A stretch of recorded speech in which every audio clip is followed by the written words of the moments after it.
Tātad šodien mēs apskatīsim, kā uztaisīt apaļu un kaķīgu actiņu.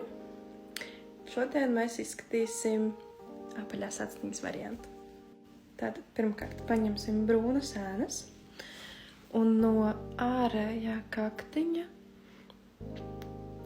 ēnosim uz iekškaktiņa tādām apaļām kustībām. Tā kā ienojot savu dabīgo ēnu. Tātad otra kārta, kas mūsu acis padarīs apaļāku, tas ir laineris. Mēs viņu izzīmējam vairāk tā, kā stīta tiek vērsta uz augšu, un pati līnija arī ir tāda iepaļa, kā arī mēs izzīmējam visu virsskropstu līniju augšpusītē.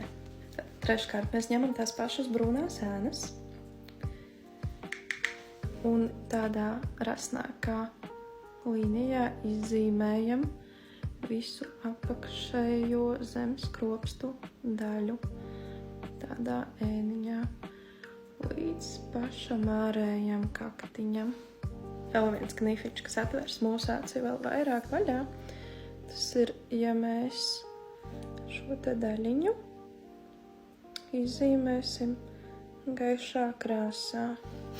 Un pēdējais punktiņš mūsu actiņai tā bija skropstuša.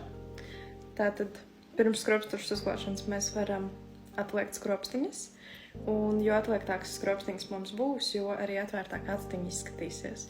Kā arī ļoti svarīgi ir neaizmirst uzkrāsot arī apakšējās skropstiņas, lai actiņa būtu vēl vairāk atvērtāka. Raksti, kā patīk rezultāts šādai atvērtai actiņai, un tad nākamajā video izskatīsim, kā uztaisīt izstieptu kaķīgāku actiņu.